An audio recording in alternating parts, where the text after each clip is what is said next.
Genesis 11 today, the Tower of Babel. We're not going to finish the whole chapter. The end of the chapter really starts taking us into the story of Abram, and it's kind of a different part of the story. So we're going to do two things today. We're going to look at the Tower of Babel, and then we're going to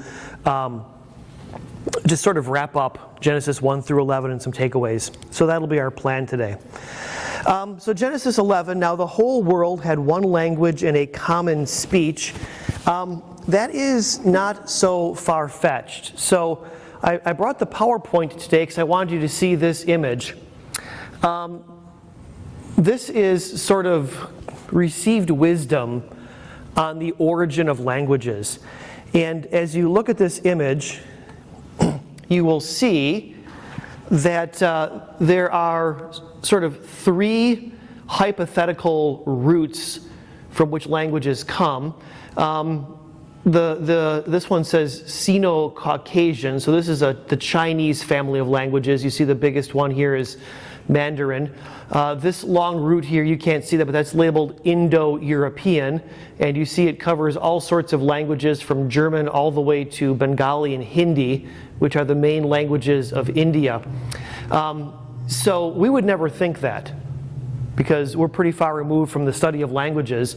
But if we were linguists, we would see that languages as disparate as German and English and Hindi have traits in common that lead linguists to think they came from a common root, the Indo-European root. And some of these other ones are sort of hypothetical, that maybe at some point they sort of joined below the ground, but there's these sort of outlier branches as well. The point is simply that it is plausible, even among linguists who have nothing to do with the Bible, to think that human language may have sprouted from, if not a single source, at least a couple of sources.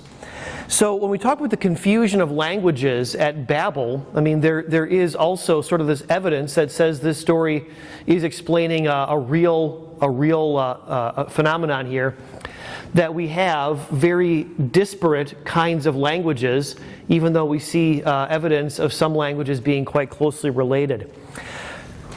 So this is a thing I've tried to sort of highlight over the last several weeks, is even if we don't understand all the technicalities of creation, flood, or Babel, we can at least call them historically plausible. There's enough other kinds of evidence that say if we engage our imaginations a little bit, we can take these things seriously and still hold on to them as biblical truth. So, because I think a lot of times you read the story of the Tower of Babel, and it sounds sort of like a little bit like a fairy tale, a story that's used to explain how something came to be, but maybe it doesn't have any basis in truth or anything. So we want to say it can have a basis in truth. It's plausible to look at that. So that is your very brief history of languages right there, that there are recognizable families of languages, and they have certain things in common that they don't have in common with other languages. And we can sort of see a diversity of language groups that could be explained by the Tower of Babel. So that's just, first day linguistics right there. And I'm no trained linguist, so I can't go into great detail on that. But that's sort of the idea of how people who look at languages understand their relationships. So, is Hebrew? Hebrew is an Indo-European language, yes. So I know it's a very small picture, and I apologize for that. The larger the leaf, the more people in the modern world that speak it. But out of Indo-European, you see Arabic over here. It is sort of tied very, very distantly to Indo-European. But these are the Romance languages out of Latin. So Latin would come back this way. This is the Germanic family of languages, the Cyrillic Slavic family of languages, and the Indian family of languages. And someplace up there in the fine print would be things like Aramaic and Hebrew, which are considered part of this family group, only much farther down. And that seems strange to us to think that these would be connected languages. I mean, Hebrew has Let me just tell you about my travails with Hebrew. I was a star Latin student. Latin has a ton of loan words into English, so the vocabulary is not very hard, and the grammar makes a lot of sense. And being a star Latin student, I became a star Greek student because Greek also makes a lot of sense. It has a lot of the same structures as Latin does. And I came to Hebrew, and holy cow, is Hebrew weird. Hebrew, it's a completely different alphabet. There's absolutely no connection to our alphabet. Very few loan words. You're memorizing just brand new vocabulary. And it reads right to left, not left to right. It is a mind-blowing experience, at least it was for me, to have to learn Hebrew. And yet, there are linguistic similarities that would say that they are actually similar kinds of languages. As you look up here, so for example, Mandarin up here. Now, I don't know anything about Mandarin really, but it is a language that depends a great deal on its spoken expression. So, of course, there is an alphabet that goes along with Mandarin, which is the main Chinese language. But the Chinese languages depend a great deal on tone. So if you elevate your pitch or lower your pitch, that changes the meaning of the word. So that's a very different kind of family of languages than we're used to. Some of the African languages, I'm not really sure where they're up there, have a similar sort of thing. Sue had a friend in college. Well, she had two international roommates, so she got to know a couple of the international students. And there was one fellow there, I think he might have been Kenyan. And his first name was easy enough, it was Zet. His last name was Nkumbe. Now, say NK in English as a starting... Yeah. No, NK as a starting thing. So, but his language uses a series of clicks. So the N was just a really stumbling way of making something along the lines of a sound.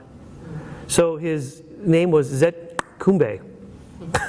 Again, so these are the sorts of differences in language groups. So you see this Indo-European language, and the phonetics are similar in all of them. So even if the writing is very, very different.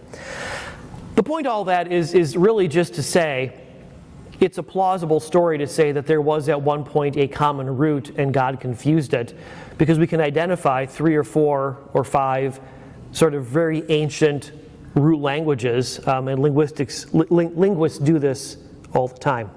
So there's verse 1. The whole world had one language and a common speech.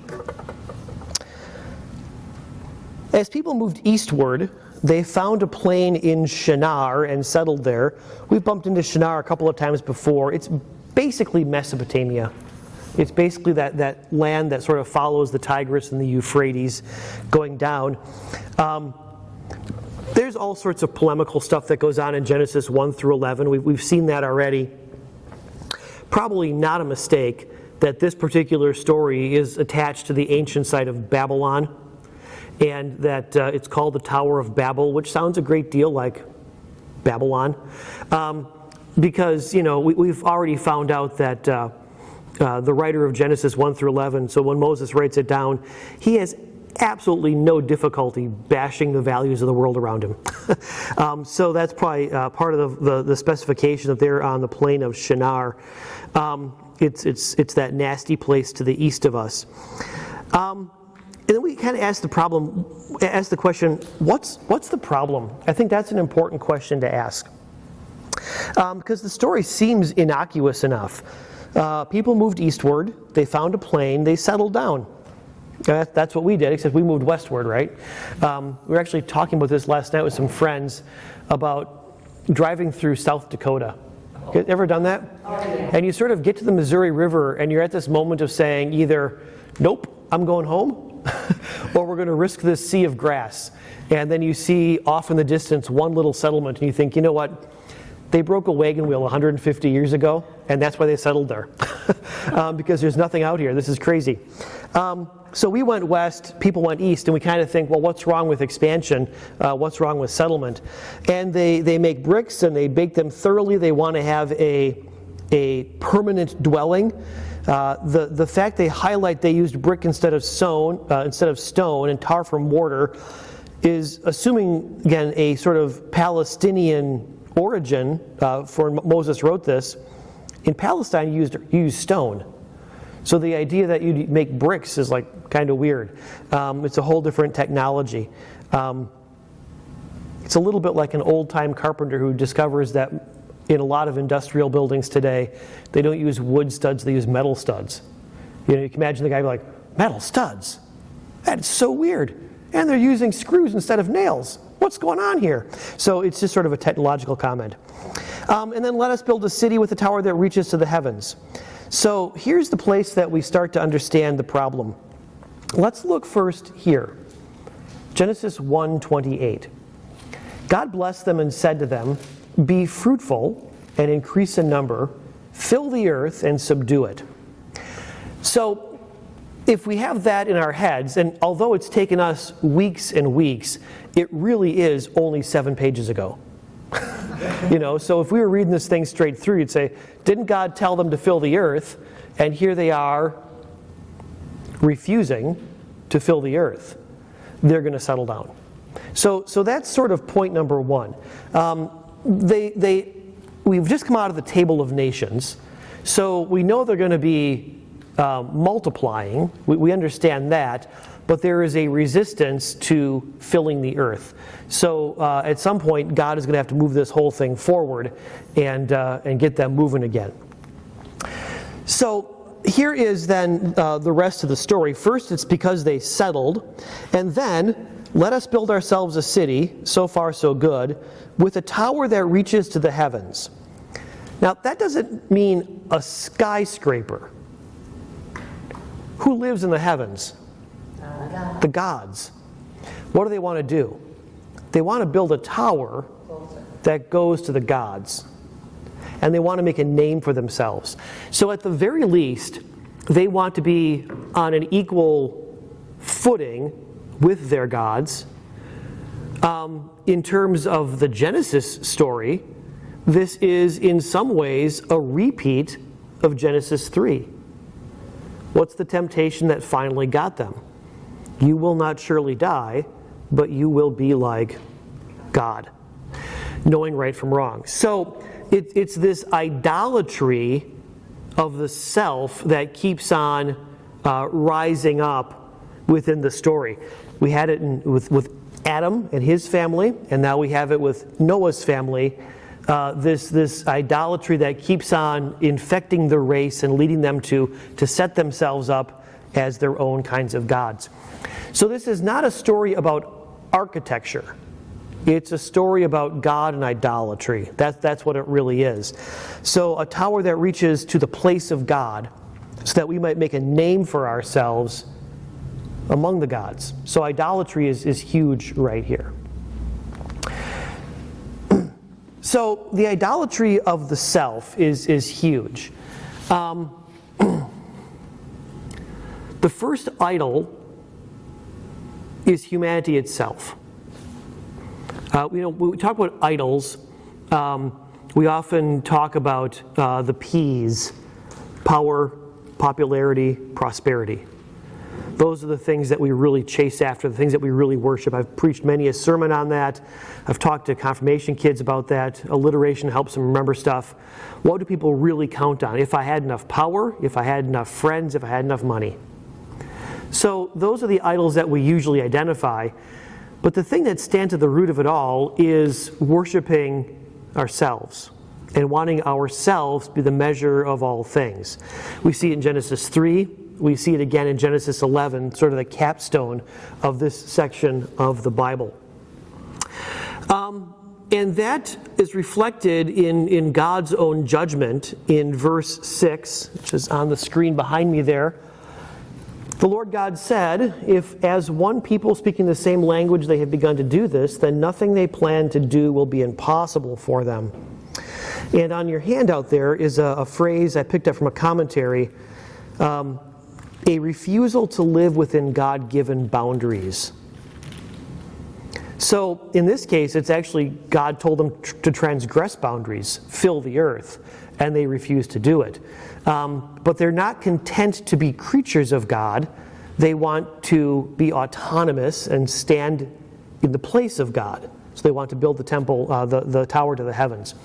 An interesting thing to think, though, of course, is that if they build the tower to the heavens, knowing how humans are, that's not going to solve their problems, because it's just going to become an eternal game of king of the hill. Which one of us gets to be on top? So it's going to lead them to all sorts of other kinds of problems down the road. But I think this is the appropriate moment to maybe talk a little bit about this notion of the idolatry of the self and the idolatry of autonomy. So before we started, Anne asked the question about the Missouri Synode's position on abortion. And this is in light of the Supreme Court draft that was leaked earlier this week. So abortion's in the air right now, with many people afraid that abortion rights are going to be lost forever. So let me just sort of reflect on this.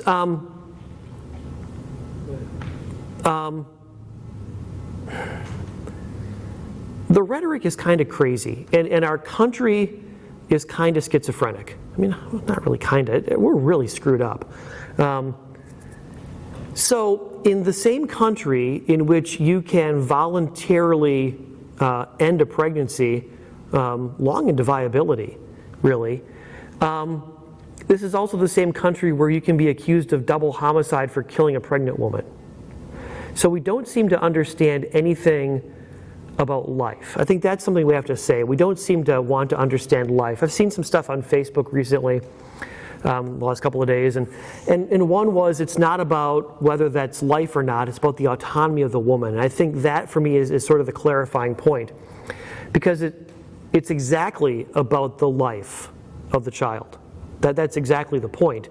Psalm 139, before you formed me in the womb, you knew me. Psalm 51, I was sinful from birth, from the moment my mother conceived me. So, I know the Bible is not some sort of a scientific textbook. I've said that 100 times. On the other hand, these are clear indications that seem to say life in the womb is also precious to God. I think maybe the sealing case is Luke chapter 1. Mary is told by Gabriel that what is conceived in her is of the Holy Spirit.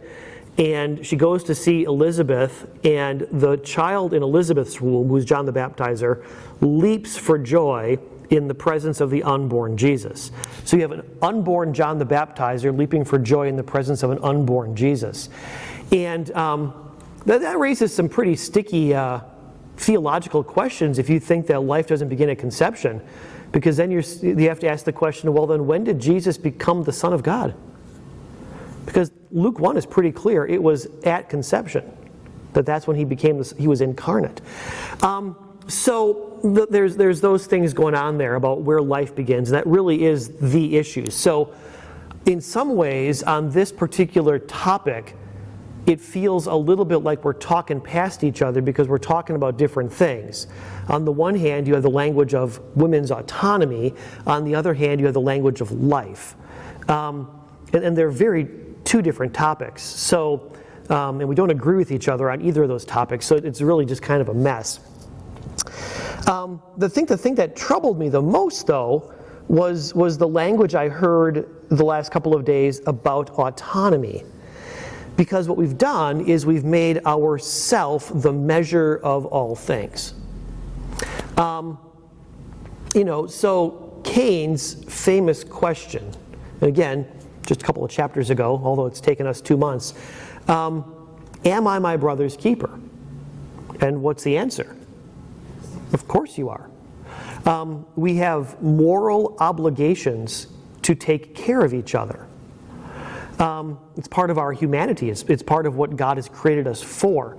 So the idea that my personal autonomy is greater than any other need, and that my personal choice is the greatest good, is itself theologically very problematic. I think that's a sinful attitude. It's an idolatrous attitude. My autonomy is the thing that matters the most. We do live in a society, and in that society, I don't get to choose everything I want to do. I drove to Stevens Point last night for the end of a conference, and speed limit on US 10 is 65. Yeah, I might have been going 77, 78. I don't know. Might have been. Had the cop pulled me over, could I have said, it's my choice? He was like, yeah, it's your choice. Here's your ticket. Right? So being in a society means implicitly curtailing our own autonomy. We live together, and therefore we curtail our autonomy. We had friends in our last church in Michigan, and they actually had to go to court because their neighbor was building some sort of an obscene addition to their house that was going to actually impinge on their property. You can't do that. Not in a society. If it's all about me, I can build my house however I want. But there are codes. There are codes, and you have to stay this far off the property line, and there's rules. And to be in a society together, we agree to those rules. So there's something logically wrong in this idea of complete personal autonomy. And honestly, none of us want to live that way. None of us want to live with complete personal autonomy. Because if it's just my choice, then there's nothing to prevent me from committing violence against you. I'm in traffic, you're in my way, I'm just going to sideswipe you and push you out of the way, I've got a bigger car than you do. No one wants to live that way. No one wants to live like that. So I think this actually is relevant to the conversation of Genesis 11, because Genesis 11 gets down to this idea that all the people gathered on the plain of Shinar want to be like God. And they haven't thought through the consequences of what it's like if each one of them is God. It just becomes really horrible. Have I ever talked to you guys about Friedrich Nietzsche? Nietzsche was a 19th century philosopher, and he doesn't get nearly the respect he deserves because I think he's more influential than anybody wants to admit. Nietzsche suggested, he was an atheist. God didn't matter. And I used to have a t-shirt that says, God is dead, Nietzsche. And underneath it said, Nietzsche is dead, God. So God outlasted him. Anyhow, he thought God was a terrible idea. And he suggested that all morality was simply socially constructed. So he spoke of the Superman, the Übermensch, who had the will to power and could define morality the way that he wanted to define morality.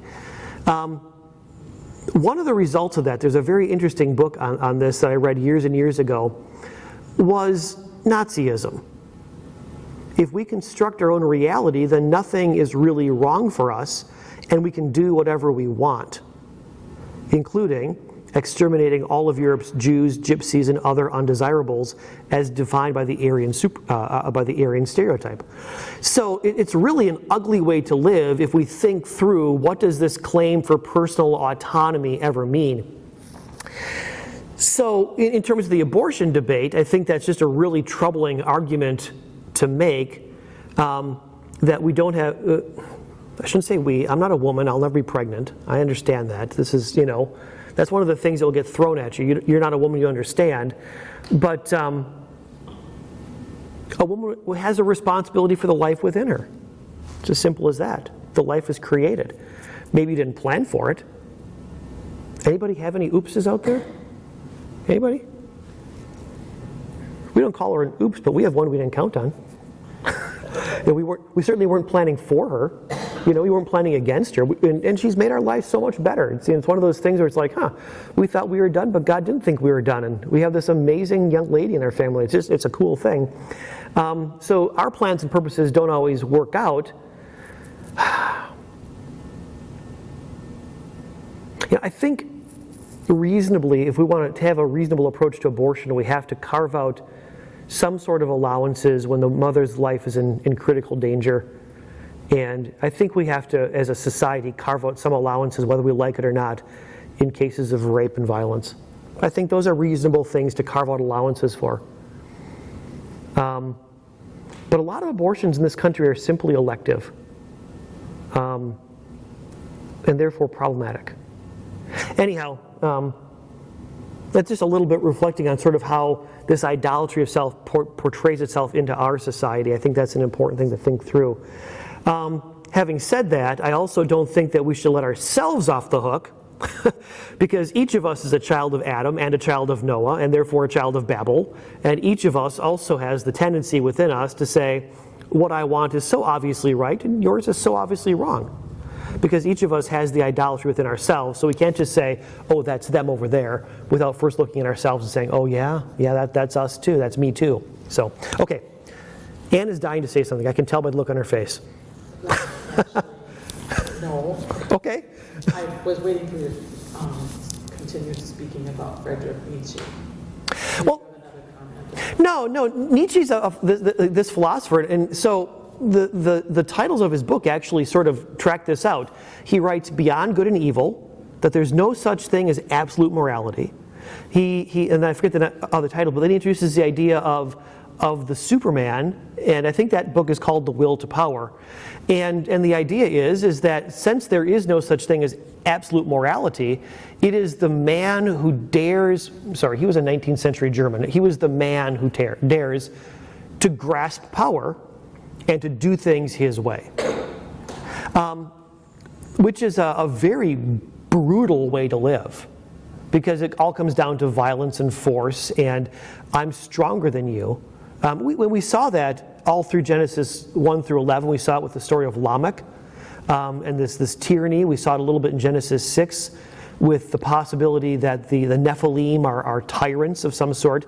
So all through here is this idea that the problem with trying to be like God ends up being violence and tyranny against other people. And Nietzsche's thing is that that's not wrong. You go, if you're strong enough, you go ahead and do that. Which is it's not a new morality. It's not a morality at all. It's simply allowing your own basest instincts to thrive. That's all it's doing. I'm going to live off my basest instincts. I want, therefore I take. That's kind of like what Putin's doing. It's very much like Putin's doing. Yeah.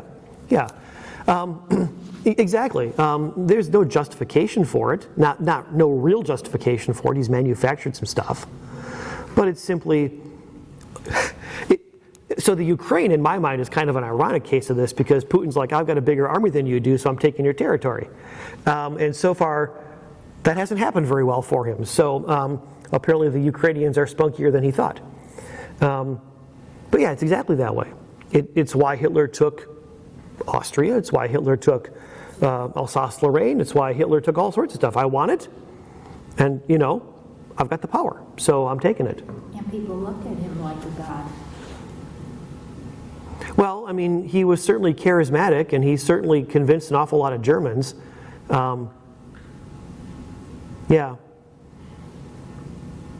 I understand that Germans continue to have sort of a cultural, neurosis about World War II. I don't really know any Germans, but I've read that they continue to be haunted by the fact that they were so duped along the way. So, yeah. All right, so we have a God here who is very concerned that humans are asserting themselves in ways that he didn't tell them to assert themselves. He is worried about the things that they might do if they stay all together. It says nothing they plan will be impossible for them. But he's got to be also thinking, if they stay this close together, this is going to turn into bloodletting at some point if they keep on trying to be God for themselves. And so an interesting thing here, he comes down to take a look. And this is the kind of thing that we've also talked about different times. The Lord God came down to see the city and the tower and the people. It's not that he couldn't see it, right? It's instead that this is the God who is involved. He comes down to have a look. He's not going to jump to conclusions. He's the God who is invested. He does the same thing in Genesis 19 with Sodom and Gomorrah. The outcry has reached my ears in heaven. He knows what's going on, but he's going to go take a look himself. So it's a God of justice, a God of fairness, but I think the important thing is it's a God who is really concerned about his creation. He's not simply up in his heaven letting things go, but he is involved. That, to me, is something we have to keep on saying to ourselves, because it is really easy to start thinking that God is out there someplace. Because we see so much in the world that we can't understand how God could let it happen. 50 plus years of abortion is one. Tens of millions of lives ended. The Holocaust, Ukraine. We look at these things and say, how can God let this happen?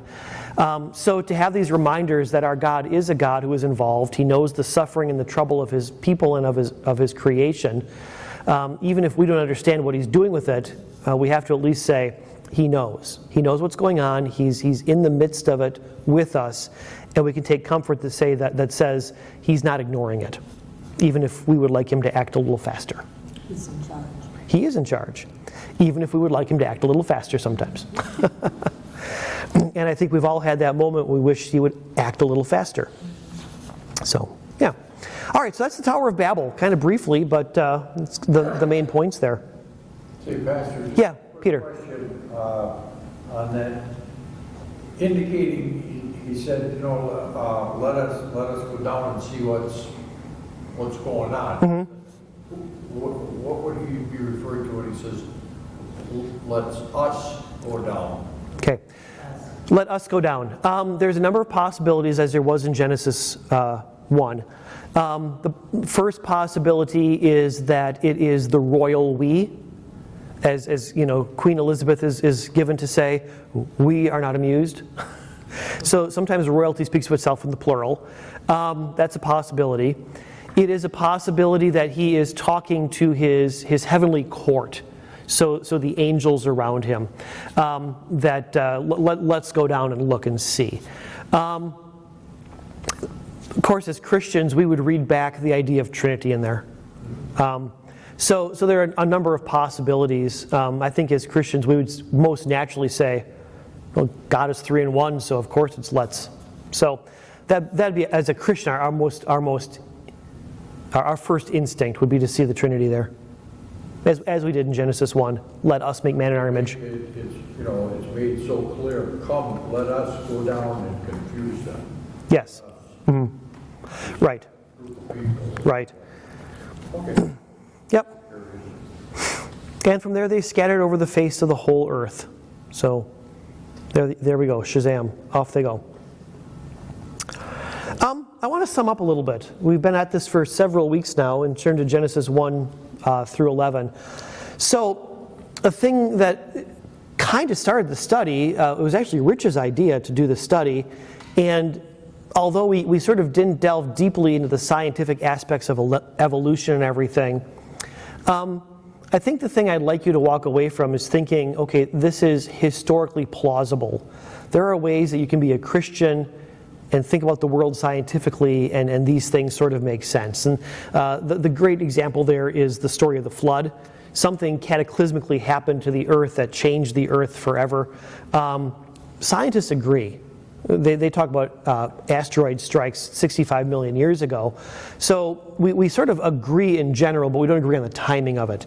But just to highlight, you can be a Bible-believing Christian and still be an excellent scientist. They're not mutually exclusive. So I think that's sort of the first thing that we should see just in terms of our modern concerns about Genesis 1 through 11. Certainly, you guys know Bill Nye the Science Guy?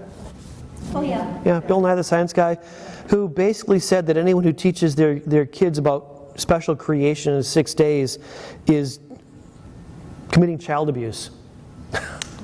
Oh yeah. He's a dyed-in-the-wool evolutionist and thinks that anybody who takes the Bible seriously is just a knuckle-dragging Neanderthal who should probably put out to pasture and shot. He's very, very fervent about it. So yeah, don't be fooled by the nice guy image. He's virulently evolutionary in his thinking, and has very poor things to say about any adult who would teach a child creation. I just think, dude, back it off. Back it off a little bit. Understand where you're also dealing in a conjecture, and that maybe there are plausible explanations if you just opened your mind a little bit. I think it's a funny thing that closed-mindedness infects both sides of most arguments. Because if we were truly open-minded, we wouldn't be arguing. We would be saying, oh, that's an interesting point of view, I see that. But no, when we argue, we're saying, no, I don't see that at all, you're wrong. So the very fact that he's arguing with us tells us his mind ain't so open as he thinks it is. Now, you got to be a little careful with open-mindedness, of course. I used to have a picture in my office along the lines of, don't be so open-minded that your brain falls out. So that's a problem too, that you can be too open-minded, but still, at some level, you got to at least. One of the best things I ever had to do. This is I had the best high school English teacher my junior and senior year, and one of the things we talked about was argumentative papers and how to make a case, and she would assign us to argue the other side. Because until you can make their case for them, you don't really understand it. So it was a really powerful tool to learn how to say what is the other side of this and how does their logic work, to suspend judgment and do that. It was kind of amazing. Anyhow, historically plausible is point one. I think we want to look at the Bible and say, we can believe that. After we get out of Genesis 11, get to Genesis 12, things start to line up with other things that we know of the ancient world a lot better. So after Genesis 12 and following, it kind of tracks with what we already know. There's a few exceptions. For example, paleontologists and anthropologists will say that humans didn't domesticate camels until long after Abraham. So that detail is wrong. But in general, it tracks with what kind of the ancient world. So that's a good thing. Historically plausible.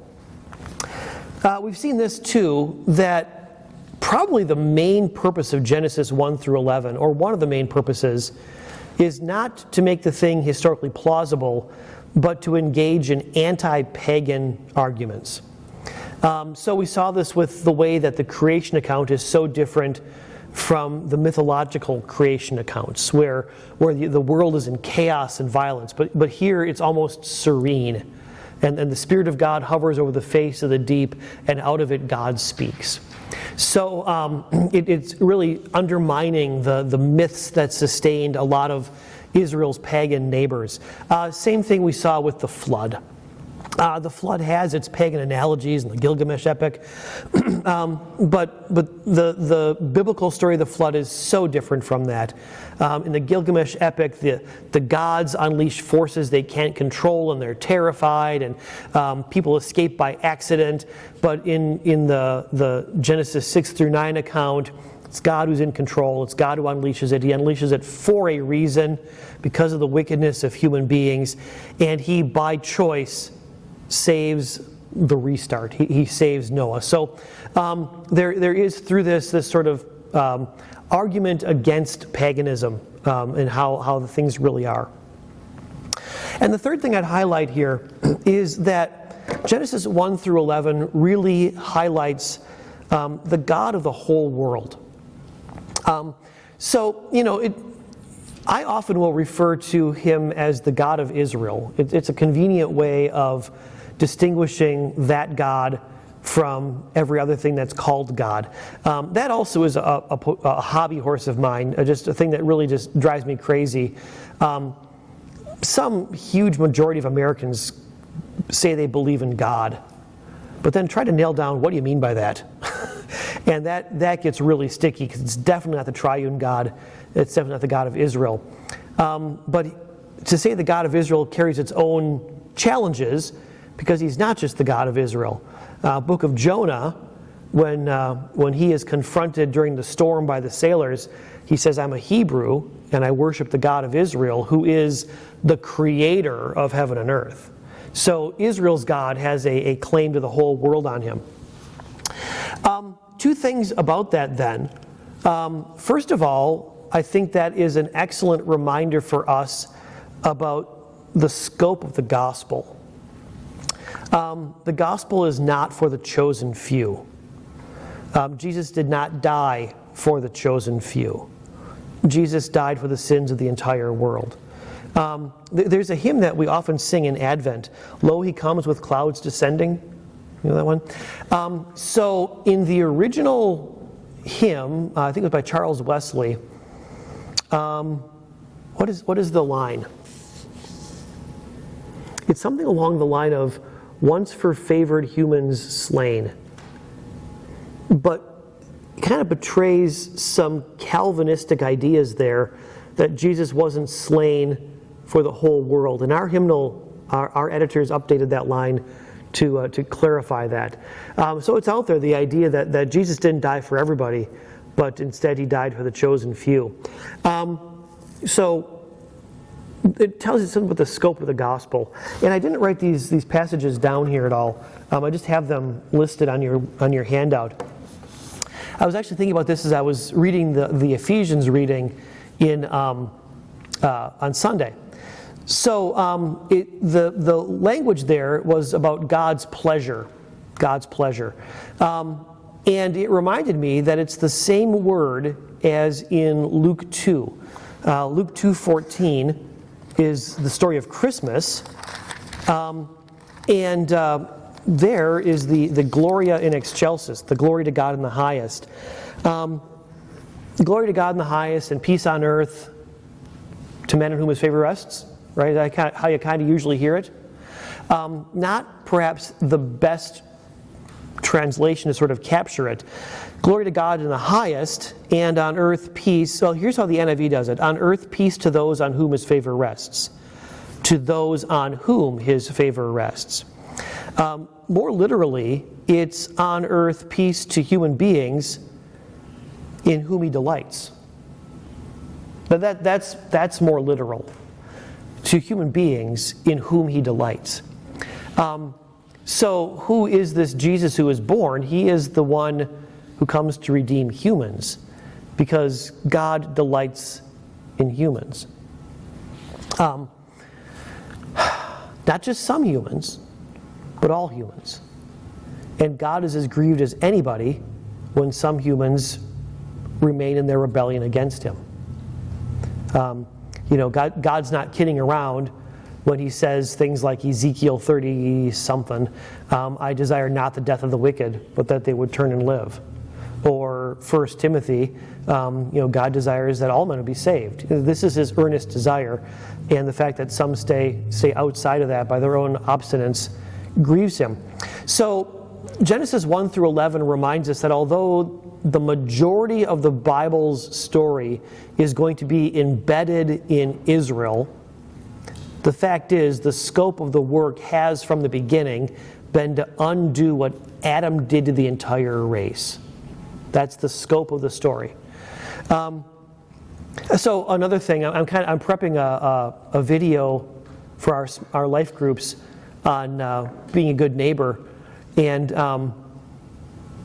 one of the things I may talk about in there is that it's easy to love your neighbor when they share your same values.